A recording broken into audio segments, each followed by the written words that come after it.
Noël Tiani, tu n'as jamais été patriote. Rentre aux États-Unis. Va t'occuper de Joe Biden. Vous allez prendre un Congolais qui a changé de nationalité. Et ça manque de patriotisme. Et ça déranger pour amener proposition. Non, ils ont des nationalités douteuses. Félix a écarté Batouna sur la kilo pembeni naï. Yemoko a écarté Mututu Yemoko déjà. Sur Félix Awa. Tu sais chez Gemoro Bona Wenza Gambela toutes ces élections. Tu voté chez Guillaume Félix c'était. Bon, il y a Katumbi la poste on a zéla diriger. C'est au coup de la poste compétente pour diriger. Bon, on a 4 compétences c'est aux Tala Moïse Katumbi. Il vide de tout. Pour soutenir FRDC, il a c'était qu'il y a un bureau climatisé. Au Lati Polo, bah comme FRDC au Kangi photo, au Tina Balabala, qui vous soutenir FRDC. Ça c'est se moquer de ces FRDC. Mais qu'est-ce que vous avez fait de ces militaires pour qu'ils viennent les Koyate? Tant que vous te soutenir Bango. Pensez d'abord à l'enveloppe salariale de Bango. La gauche elle se prônait. Vous à l'ensemble te soutenir va FRDC. La droite elle va bien Bandoki. Alors, bino mo fandi kaka makele les soutiens FRDC. La guerre ne se gagne pas en mettant des pancartes, des polos. Et bo gagner guerre bomote. Bande konyon so bo sala ba polo bozoteka. Eza la bato ya mama Denise, eza la bato ya Ndeko Félix, eza la bato ya nani bo sala ba polo. Na tuni bino mutuna moko. Mbongo wana eyekende wapi. Bo bimina balabala bo ça marche. Pour nous soutenir les FRDC. Oh. Est-ce qu'ils ont besoin de ça? Cette affaire, il y a FRDC, je conseille à tout Congolais de politiser. J'insiste encore, les pères, c'est racheté. Au retour au poignardé, il y a un hôpital. Tu m'as déjà tué. Mosé les pères, qui s'habillent, ceux qui ont lingamboka, autant que lingambo pété, à travers la lingamoté, à qui ont signé accord à l'émirat. Les sols et les sous-sols appartiennent à AFDEL. Là, la fumola qui porte la barande, ceux qui ont trahir. Makilia ba Congolais oya bomi a trahi ça wana tilelo. Iza ko ganga vengeance. Bisika zali a ko pema na kimnyate.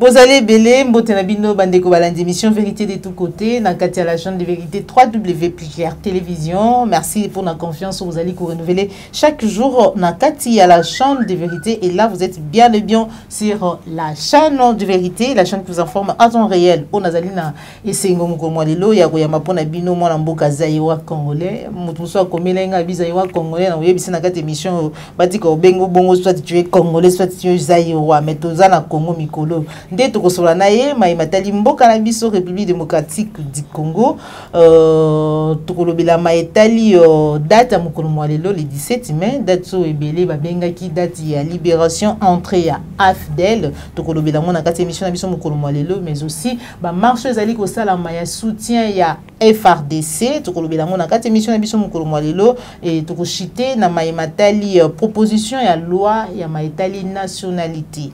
Et c'est la Congolais des pères et des mères pour accéder à Bibonga et Maïmatali Boukambiambo Karabiso, République démocratique du Congo, proposition à loi au Ekolobisa, Baimboka Ebele, Tokolobela, on a 4 émissions Nabiso, sans plus tarder, na repesa matondo mingi na yo, Popola yo, mozo misi ma caméra, merci na cordon, puis ma fouikou, na Joël Gonago, sans oublier Jacques Makabou depuis Allemagne. Sans plus tarder, Mbote Zaïwa Congolais Mustafa.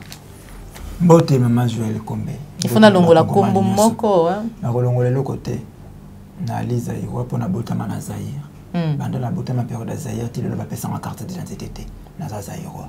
Na za congolais parce que Zaïre na liste ya baboka mikolo sa société ba longola ki kombo Zaïre ba pesa en kombo Congo. Na le kola na se retrouver na carte mabilo ba ko benga le Congo na les congolais na li mukolo mabile bakuya kuya nde batikale bakubasaka ba congolais ngai na kuya kuya te ngai na Zaïrois de quoi mutu kwa Merlin vous ba kuya kuya pour ya za congolais soki ami bengi na eka congolais na yebi ke ya za Zaïrois na yebise makambo ya za Zaïrois un moment il s'est retrouvé un groupe ba voyou ba utaka na ngambu wana tamboli ba komina Kisasa ba biki no mboke Longwe République démocratique et Longwe République du Zaïre et comme République démocratique du Congo.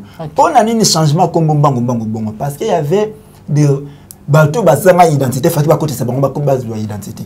OK. Donc le belé on a qu'à comprendre pourquoi biso faut tika la base wa congolais. Voilà, un mot, tout un message na ba congolais en rapport na date où congolais le 17 c'est tout quoi enregistrer émission oyo to benga kiango date ya libération tant ba côté to benga bango ba libérateur entrée à AFDEL na kati ya République démocratique du Congo oyo ezalaki bongo na musée Laurent Désiré Kabila. Voilà. Heureusement, bolobi bobenga kiango date ya libération. Mais na robosa na tetango bato baso ko ba libération oyo tango guerre bandi na 96. Bazo mata. Bazo zo bamboka nde bande kozwa. Bato muso bazo benga bango ba libérateur mais ngai mama bandaka ko lobana ngai j'étais encore trop jeune moi na moké. Abanda ko lobana ngai ba rebelle bazo zo mboka. Mboka ezo kufa. Na banda ko comprendre ce que dit ce que anda ko loba. Banda ko créer débat na ndako yena papa pour papa anda ko soutenir alaki pro AFDEL. Que Mobutu balebi Mobutu akende. Mais maloba ya mama manda ko tuna bokanisa après Mobutu. Nini ko yana sima. Il fallait na ko la pona comprendre que après Mobutu mboki e bandi ko kende na ko kufa na ndenge to fongolaki arriver à AFDEL wana. Fallait pas parce que on ne libère pas un peuple se libère seul. OK. Donc de Tofandi Boye avec tout ce qu'on peut vivre na Félix attendre que Moutumoko boa telema un jour ate mulongo le binobola nangana sima to to longola Félix si asali yango sachez-le qu'asali yango ye moko tasali yango na sima na batu na sima na ye et il ne vous a pas libéré parce que peuple ba libérer ka été pour le peuple se libérer et bon ba que peuple se libérer biso moko photo telema bon matin to le baraboy lipe mati to telemi to siliki to bengani ba dirigeant corrompu to bi que voilà peuple a se libérer voilà la libération. Alors kozonga na likambo ya genèse ya yeloko le 17 mai 1997 eza début à infiltration rwandaise na mboka na biso eza début ya occupation eza début ya romona peuple moko boye auto boye baki bango te bomesana kina bango te ba banda ko diriger mi banda ko réunir alors que natango ka Mobutu na azalaki na un directeur ya cabinet déjà azalaki déjà mopaya oui avec un directeur à cabinet. Mais ce directeur à cabinet a une décision sur la République. Parce que il était sous ombre ya Bakolomboka. Mais lelo ba payande ba kozo ba décision ya minene na katamboka oyo. Na mieux na kimia. Tango le 17 mai na kisasa bomoni awa batwana bakoti. Kabila le père à partir de Lubumbashi a annoncé que ali bango azubo konzi ba komi ba libérateur. Bon, moi, là, qui bizima karana mboka wote. Tant que nous avons des biens infiltration. Bon, moi, là, qui bizima karana. Bon, moi, là, qui déocratie, c'est Bouguera. C'était des Rwandais, c'était des Ougandais, bah, qui ont dirigé mboka. Kabila, le père, ben, bangonani, bande konabiso. Pourquoi ben, bande konabiso? Et là, j'insiste encore, la bataille sur le musée, le père, il s'est racheté. Donc, au retour au poignardé, n'a été dans ce moment, il m'a hôpital. Au poignardé, au côté Singambeli, après le bino sur l'hôpital, le bikino, on s'est racheté, au limite na koufa. Tu m'as déjà tué. Pour le moment, je rassure, on a été kendo à l'hôpital. Bongo, na okokubika. Tom on a perdu déjà ma kilé belé dans ce balabala. Musée le père acheté par les Rwandais. Bazoué na Moussala pas Paul Kagame. APC Moussala, qui est Moussala na PCO, les missions États-Unis d'Amérique confiées qui na Kagame. Après guerre, après fin à guerre froide. Bazaki sibamona ki ba fait ba kabona na Mobutu basila na Mobutu faki Mobutu akende sur ce fallait que mutu moko alongola Mobutu na pouvoir et le Rwanda a profité kinango après génocide il y a 94 il y avait un groupe et ba uto ba kota kina ngambo na biso ya koto ils se sont déplacés na Niger encore une vidéo ya papa Ngwanda zo ko signaler nde bandako ya ba yana ba char ba yana même banque et traverse ça.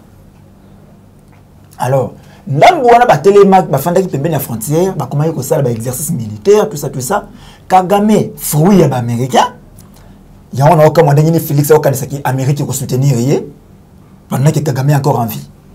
Kagame formé les États-Unis d'Amérique a sali recours aux États-Unis d'Amérique et comme les États-Unis d'Amérique pas comprendre que guerre froide de Sicile ba moni ki baza na besoin Mobutu te. Alors il devrait se servir maintenant de Kagame pour na koya ko panza Congo pour na koya ko occuper Congo ba imposer race toute. Kagame a créé une armée rwandaise, aya kosala bitumba na kati ya Congo. Na kati ya Zaïre à l'époque. Et aux ala guerre entre nations. Alors, maquillé yango na rébellion. Et qui est celui qui est rebelle, qui Kagame a engagé un Congolais. Voilà, on a vu le baraquet. Phrase il y a Rwanda tue les Congolais, tout modéré à moins un peu. Ce sont les Congolais, donc, mon Rwanda tue les Congolais à travers les Congolais. Okay. Donc, les Rwandais tuent les Congolais à travers les Congolais. Donc, Naï, voilà, yo, on a Joël, yo, m'tou servi, m'sou koubouma Joël. Nabi ka ça va boza la calme, mettons, on ressemble les cas, mais kate na pourquoi, na retient mon kakou na kate leki. Entre Naï, na moutou apesa nga mission, na bomi yo les premiers. Parce que Naï na boyaki, ko servir des ponts, bango comme quoi atteindre yote. C'est encore un élément photo, tout retenir. Alors, Kagame a engagé Mosé les pères. Voyons qu'il était en demi-engagement. Baye Basali, Alliance et Force démocratique pour la libération. Akiro Sanganana Massasu, Yé, Léo Gracias, Bugera, Massasu, Naon Luko Msusu, Kombonezo Kimanga. 4 forces, Baye Pona Kolongola, Mobutu. Nan Nazalaki en tête, il y a Makambuya armée ou un chef d'état-major, moi, on balio James. Rwandais tout fait. Mosé le père Paul qui s'habille sur qui a l'ingamboka ota ko linganga ngopete atikala pe ko lingangote aki ko signer accord à l'émirat. Les sols et les sous-sols appartiennent à Afdel. Na kati Afdel banana. Il y a des Rwandais, il y a des Ougandais, il y a des Congolais. Les sols et les sous-sols appartiennent à Afdel. Et après, il s'est racheté. C'est-à-dire, non. Ne jamais trahir les Congos. C'est de l'imbécilité. Ça ne peut pas passer. Tu me tues, et puis comme ça, que non, tu bunda. Là, la fumula qui porte na Rwanda bakota na mbokao. Qui a abongi ça qui nous est là, il y a loi, il y a Gandu Disachi. Ce n'est pas lui, Mosé les pères. Parce que bazo qui appuie ba Rwanda bandi ko marché. Ba moneke bazo récupérer la bango ka Kenya. Wam la ngando ya lubina ye que c'est mieux to zongi ça déjà bateau à partir à Awa. Pour résister à ces montées dans tous les cannabis vers. N'oublions pas que phase abundate. On a évité si on peut me contredire. Nani a ko contredire ngane loko wana ngane Afdel aleka azwambo kana kimia phase abundate. Nana bosani makambo kisangani ne tombera jamais. Mais ndengeni bazo kisangani. C'est pour montrer que phase abundate. Mais moni muto ba bisi que to longwa na biso to kende. Ils ont créé embuscade pour na ba évacuer ba buma Ngandu. Un vrai traître. Il a trahi ses amis, il a trahi le pays, il a trahi tout le monde. Et il vient vous dire ne jamais trahir les Congo, tu peux pas trahir le Congo là souvenir hein. Albaka n'a jamais trahi les Congo, c'est le premier traître. Alors, alors il a bien le sol et le sous-sol appartient à l'Afdel. Rwanda soka yoko piller Coltan Congo. Wapi Mabe. Mabe on est où c'est pas nani. Et pas monter mais ça n'a jamais trahi le Congo. Soko Uganda ya bomi ba Congolais awawa. Pour foutre biso comme une négociation Félix na Museveni. Et où t'as l'écolo. Donc, journée le 17 mai oyo, ils a pour nanga faut que supprimer mon calendrier. Faut que supprimer mon calendrier tout le monde a sauté. Parce que ils a début il y a kufa ya mboka oyo. Si le monde qui mboka commis à niveau comme le c'est ça. Tala que Mosé le père c'est un traître. Non seulement qu'a trahi Ngandu. Alongo wana ba ko koma na Kisasa, a trahi Masasu o bande ko kangisa ba fa soldat. A trahi yango mona ko fara lo asoso. Mundo mona tala mutu non niveau voyoutisme ti kona zaki nango ndimate. En plein centre-ville, à Otambula na bayana. Yana liboso, muso na sima yena katikati. Maintenant kufa. Yango mokeke soko zo trahir. Makilia ba Congolais oya bomi a trahi ça wana tilelo. Iza ko ganga vengeance. Bisika zali akopema na kimnyate. Azoka bigogo mikolo nyonso bigogo mutu wana ya munene. Oh. Merci beaucoup, c'est un héros national. Hein, surtout encore, héros national. Il encore respect, na moi, les mémiens, na il encore faut que l'ongola, faut changer à moi. Cet homme s'est déclaré Lumumbiste, pas vrai Lumumbiste, cet homme, moi, on les pères. Héros national. Il ne faut pas qu'on déforme Banana Biso Bazam Mike Bazotanga. Le beaucoup de son esprit, moi, nake, qu'il ne reçoit la COP, n'a pas voisin. Yaka koyiba mboka na ndako na bino. Zwa biloko ndako na bino loba ke ezana ya bino na ba voisin. Bo biloko ndako na bino comme ya bino na ba voisin. Après na sima ba bengi yo héros. Voilà. C'est que tu bosses une signification à mot héros. Merci beaucoup Zaïrois Congolais. Tokoko ba toujours na émission na biso. Tobela maetali insécurité la partie est démocratique du Congo. Tozana état de siège province ya Nord Kivu pe na Ituri. Mais tout le monde a déjà na Kinshasa. Ndenge pe ministre ya communication et médias et qui biso pe ba pandi sango kenote biso nyonso to soutenir FARDC ba marche ko sala ma soutien pour na FARDC apparemment bino jeunesse en action ba activiste botelemaka ba Joël Ituka ba Merlin Vuvu Yomoko ba Tony boko boya ko soutenir FARDC pour tout ko s'attendre regarde tout le monde en marche moko bino pe bo sali soutien na FARDC biso to za ba populiste té oh marche à soutien pour soutenir FARDC populisme et nizana yango na lobby biso to za ba populiste té pour soutenir FARDC et la question c'était que na bureau climatisé au lati polo ba komi FARDC au kangi photo na balabala qui au soutenir FARDC. Ça c'est se moquer de ces FARDC. Et surtout lorsqu'ils ont ba autorité de ba salam. Boye na balabala bolobi Bendele Koyate. Merci Bendele Koyate. Mais qu'est-ce que vous avez fait de ces militaires pour que Bendele Koyate? Naza syndicat ba militaire té. Tant bolingi te soutenir bango. Pensez d'abord à l'enveloppe salariale na bango. Bo bandela kuna. Voilà la meilleure façon de soutenir FARDC. Tant que na bitumba kuna, pensez na ndenge ba olia. Est-ce qu'il va vivre bien? État de siège. Oui, je suis pour état de siège. Pour na ko institution ceux qui allaient mesure et remema kimia na ngambu wana. Mais je ne suis pas pour mixage ya armée. J'ai dit oui, ba pesa pouvoir na ba FARDC mais o yazali congolais. Et quand vous prenez bateau le yebi to bango na ba passer à Mabi. MLC a occupé Kangambuya,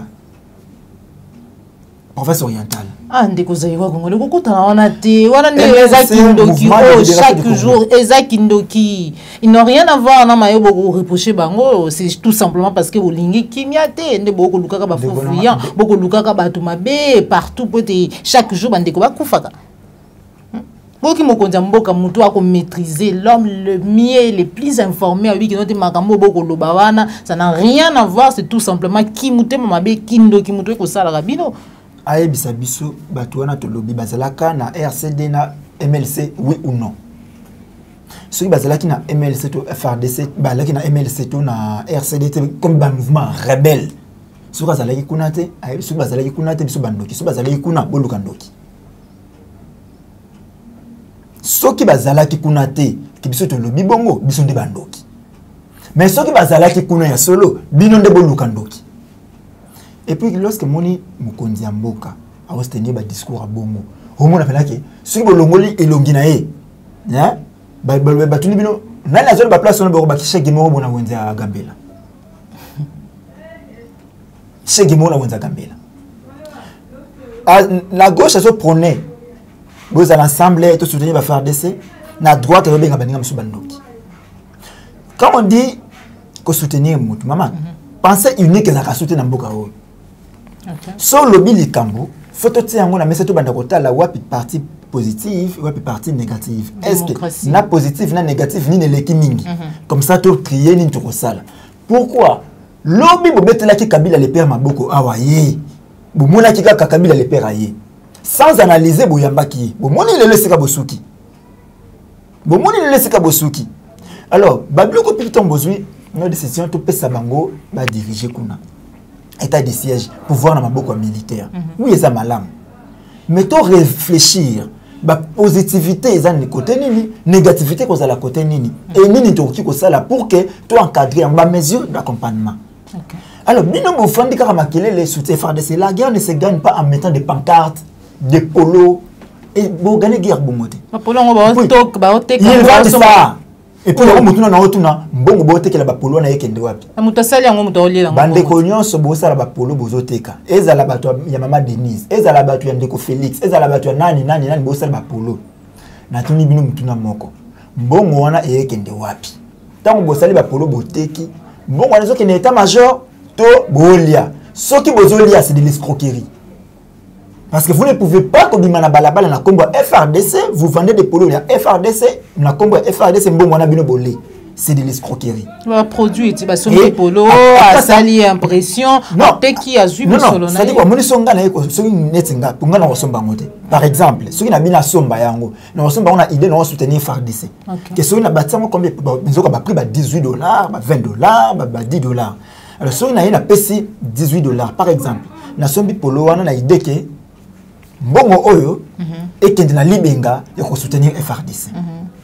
Sikoyo mino mbongo ngo ekende na ba poche na mino. Après obike yango na soutenir FRDC. Bo bimisi mbongo leta ole mbongo wana bozwa, bokende ko pesa ba ngo ba lia, boki ko sala ba pancarte na balabala, mapinga yeko yate, bendele yeko yate. Mbongo bo dépenser ya pamba. Bo mutu ba tu ba pesa mbongo ba ki ko sala ba pancarte wana. Balé. Ah bon? Vous mangez derrière FRDC et vous dites que c'est ça soutenir FRDC. Non, soyez sérieux, tous à sérieux. Que soutenir FRDC, là, c'est comme ça, ça c'est du populisme. Bobimi na balabala, ça marche. Pour nous soutenir FRDC. Oh! Est-ce qu'ils ont besoin de ça? Guerre, vous regardez les guerres en boum. Vous soutenir FRDC, c'est-à-dire, vous pensez à la salaire là-bas. Vous pensez à bien-être là-bas. Vous pensez à la famille na bango batika likoto. Vous pensez à la blessé de guerre batambla na balabala. Monto ka posa ko bunda. Ako posa ko bunda ndenge ni potali oya bunda liboso na nga azoka tala ndenge atambla na balabala o luka lipa. Siko ngai personne na zoki na kosuka loko aye. Pensons à ça. Naza syndicat ya ba FRDC, mais je suis en train de réfléchir à haute voix comme tout Congolais de bonne foi. Tout ça na posa bitumba ici là.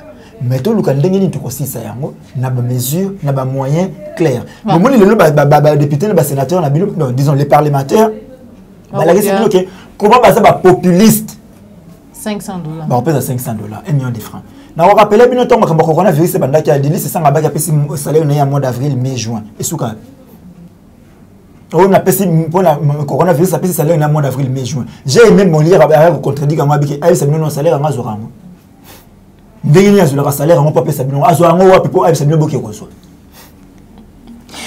beaucoup, Congolais. Au lieu, ça là, on va parlementaire, va créer, va réfléchir, va budget moko important pour la défense, va penser na yango, va penser, va essayer sabino, va bouzo, va bien yango soutenir FRDC. Ça c'est ne pas soutenir FRDC. Pour moi c'est matisi budget de défense. FARDC wana kozanga munition te. FARDC wana kozanga kolia te. FARDC wana kozala bien traité. OK. Mais bango ba yeko sabino na to banope ça 1 million de francs congolais. Bino pe bomoni ki no ba soutenir FARDC, ba soutenir FARDC te. Et puis cette affaire il y a état de siège. Cette affaire il y a FARDC, je conseille à tout Congolais ba tika ko politiser yango. Botika mo lokwa football là. OK. Mon temps bande ko politiser football. Ata bakan boke sauté boko kepete ata bozela ki gabonais wana o abeta za congolais akiko beta na Gabon boko kete boko tika na mboka oyo za makamba fa DCP botika ko politiser yango. OK. Tant bosala na 74 na bota marate Léopard akendaka coupe du monde bozwa botambusa bango mboka mobimba ba politisaka makambo wana mais soka na ngala ni 9-0. Donc ngala za congolais na lingi mboki za na kimia. OK. Je soutiens les FARDC, mais je n'ai pas besoin de relate polo, je n'ai pas besoin de populisme. Merci. Marketing, merci beaucoup, Zahira Congolais, Mustapha. Tu comme une émission na biso, tu aborder sujet tout pété na biso ya suka ezali ma Italie débat ya nationalité, congolité. Ya ba candidat ba esengeli ba kamba bibonga minene. accéder na ba poste ya minene na kati ya mboka na biso proposition ya loi wana bi recevable dans l'Assemblée nationale. Et lobisi bande ko belé bi trahison topé mayoko loba awa ne jamais trahir le Congo mais ba accord apparemment et ko kweya pour awa libuto ko mono ndie ma état l'union sacrée parce que déjà na kati union sacrée to yebi Moïse Katumba azali président ya Assemblée pour la République azali moko ya baye oyo ba nationalité na bango ezali douteuse lenge ba lobaka arabi que noté ndeko Félix Antoine Tshombo Tshisekedi a trahir pourquoi parce que a écarté quand l'Assemblée nationale adopte ou dit que notre loi ou ezali proposition à loi ou ezali recevable. Bon ya Katumbi na posona wana zelara dirigeant. Mama nanga. On m'a loba mabe makasi Mustafa. Est-ce que ezali comme poso to ezali comme compétence?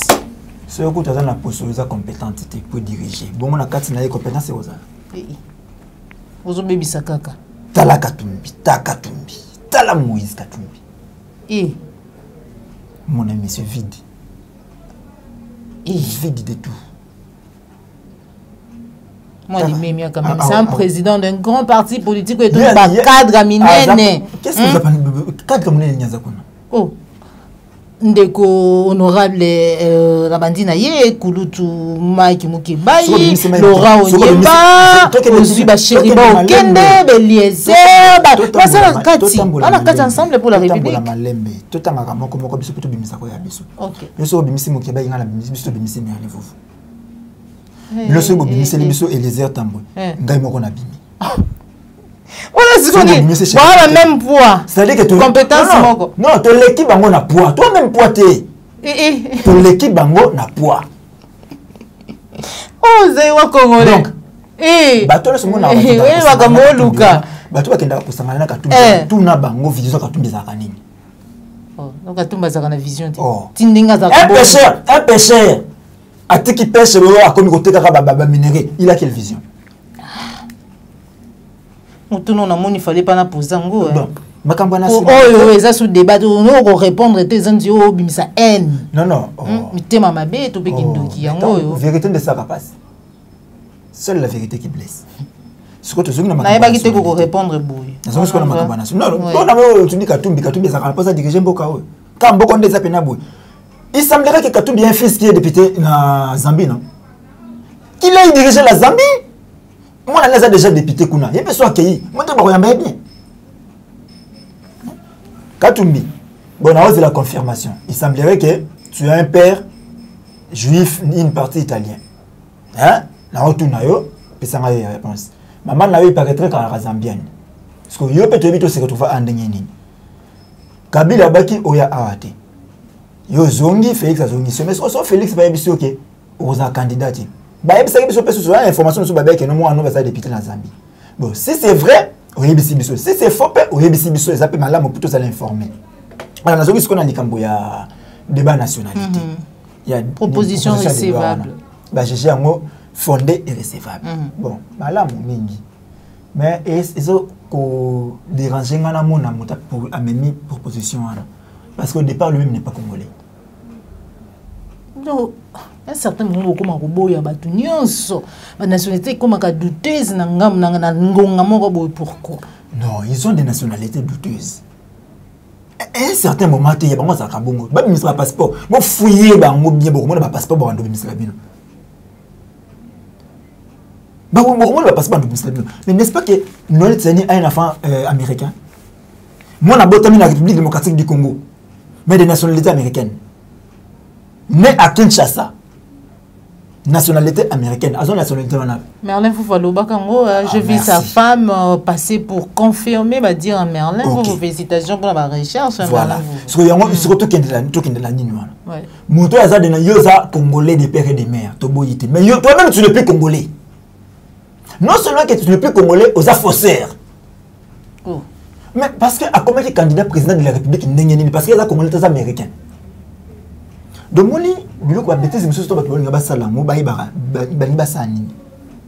la loi n'est pas mauvaise. L'idée n'est pas mauvaise. Mais, ils ont les bateaux à botami des pères et des mères congolais. Mais il y a ça sous congolais à changer de nationalité. Et ça, la décollation de basée na poto lelo. Pour des raisons moko bosenga qui abotana français. Abotana français, ndeko moi ça abotana mobile moko français, ndeko mobile abotana moi c'est moko boye belge. Moi na wana aza des pères congolais et des mères belges. Il rêvait maintenant à l'enfant de faire son choix. OK. Qui n'a na lingi na ngani ngimboka papa. C'est-à-dire cet enfant est congolais. Soka yé na Congo qui ça salelo.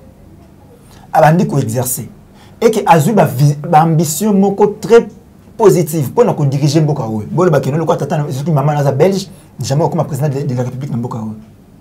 Et vous allez prendre un Congolais qui a changé de nationalité. C'est grave, Mouton a rejeté la nationalité. C'est-à-dire que Moni, naza Congolais, naza nationalité congolaise, cette nationalité ne me sert à rien. Et ça manque de patriotisme. Noël Tiani, tu n'as jamais été patriote. Rentre aux États-Unis. Va t'occuper de Joe Biden. Et pour la zone, il y a des problèmes avec la binationalité. Pourquoi? Félix a des enfants belges. Il y a des côtés sangois et des côtés à la nationalité. Il va travailler sur Yango. En même temps, il va travailler sur Yango. Oh, nationalité, il faut savoir. C'est-à-dire quoi? Félix a écarté Batouna sur la kilo pembeni naï. Soit le beau sénaké. Yemoko a écarté Moututu Yemoko déjà. Sur Baté Félix Awa. Tu sais chez Gemoro Bona Wenza Gambela, toutes ces élections. Tu as voté chez Guillaume Félix c'était. Ah! Oh! Ndengena le baka mikolo lega ke no batu ba sono Kabila ko zonga na sai ba moso boté mboa awa boté Kabila a to ko voter mboa to ko voter Kabila te. Yango na lobi lelo soki bozui boté Félix to zu chez Gemoro na Wenza Gambela toutes ces chez Guillaume ko sa campagne te. Félix a sa campagne n'imboka mobimba mais donc to ko kende na élection to ko voter chez Guillaume to ko voter Félix c'était. Parce qu'avec ce qu'il a déjà fait et ce qu'il est en train de faire, vous comprenez déjà que sur mon PCG deuxième mandat, il va disparaître. Mais